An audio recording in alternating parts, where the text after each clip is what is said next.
Tonight, exclusive Jim Carrey and Jenny McCarthy, partners in life and partners in the search for answers to autism. Yesterday, the world was World Autism Awareness Day. You both must be encouraged by all that's happened in this subject since you literally started it.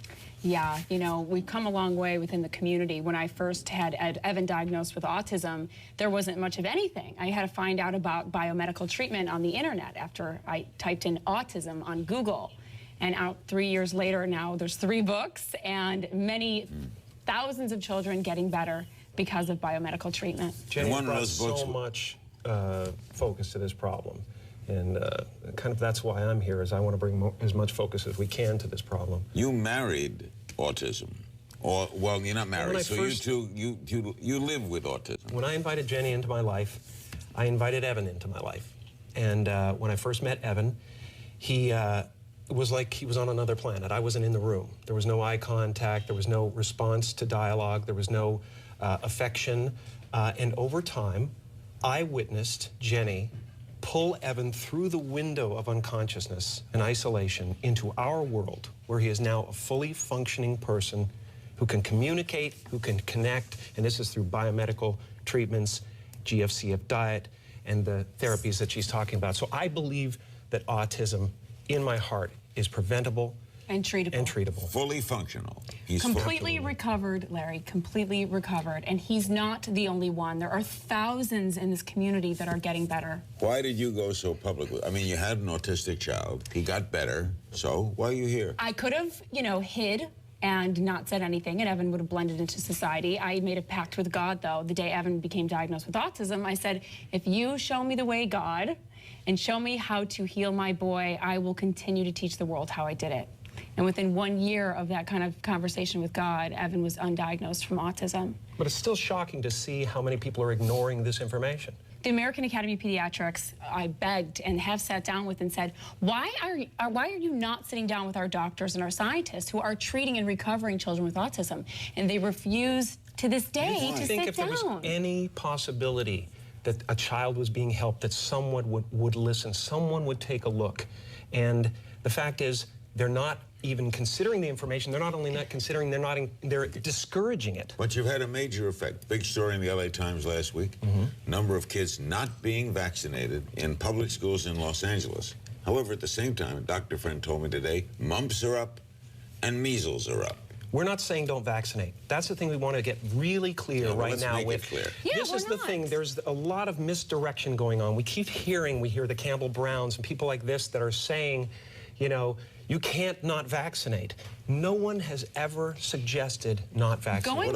Going back to the 1989 schedule, when shots were only 10 and the MMR was on that list. I don't know what happened in 1990. There was no plague that was killing children, that we had to triple the amount of vaccines. What happened after 1989? And why did they triple? It warranted 26 more vaccines. Agreed. Are all of them absolutely necessary? Because they want to make money. Of course. Back in 1989, the shot schedule was 10 shots given. 10 shots given. When I was a kid, what did we get, 3? It's twice as many as anywhere else in 30 countries in the Western world. But we give twice as many shots as any of those countries. Why is that? If it's vaccination and you're not against vaccination, well, what are you against? Don't vaccinate for this, but vaccinate for that? Yes. I think we have to choose which ones are absolutely necessary. You should educate yourself. We want to empower parents to educate themselves. Do we need to have the chickenpox? Do we need the hepatitis B shot on the 2nd day of life? I don't think we can afford to assume that the people who are charged with our public health any longer have our best interests at heart all the time. Parents have to make their own decisions. Educated decisions. They have to look at the information. Space out the vaccines. Delay them till after 1. Clean out the toxins that are in them. We don't need that many. When the other doctors are here, and they will be on the other side in a while after you leave. Grab them and stab them, you mean? That was one. This is my nickname. Well, what will they say? Why would a doctor not want to know more about something that could save a life or prevent a disease? I don't understand. The AAP is financed by the drug companies. Medical schools are financed by the drug companies. This is a huge business. Vaccines are the largest growing division of the pharmaceutical industry. $13 billion. They control medical schools. I mean, these doctors are not learning about prevention or vitamins or diet. What we're asking is for them to take a loss for the good of our children. That's a tough sell in a boardroom.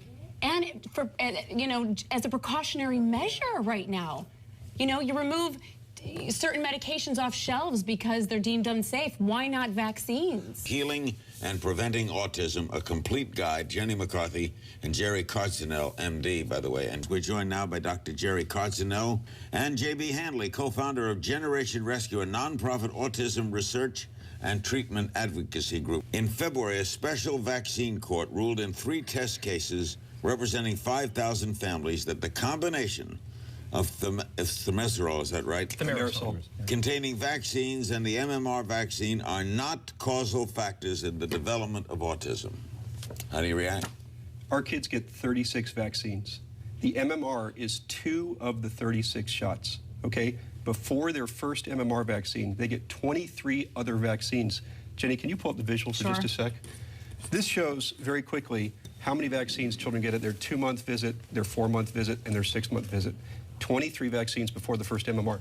Saying that the MMR That's vaccine... every child in America. Every child in America. This is the CDC schedule.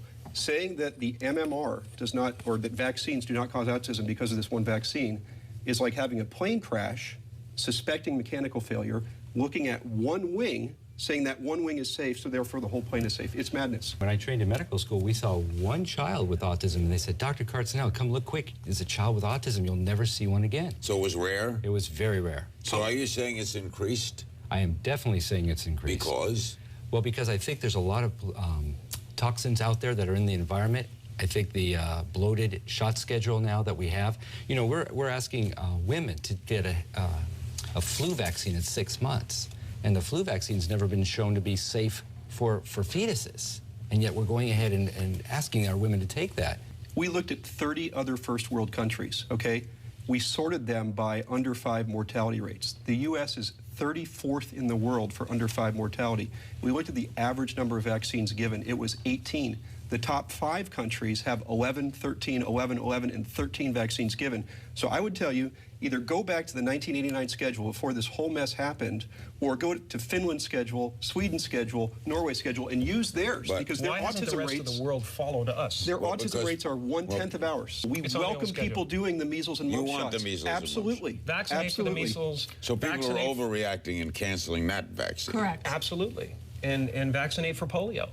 That's Obviously. on the 89 schedule. But things like But the what happened after rotavirus, that? which is a diarrhea vaccine, we say, really? Larry, If you have access to clean water and health care, it's very difficult to die of diarrhea. Dr. Cardinell, are you an outcast in the pediatric community?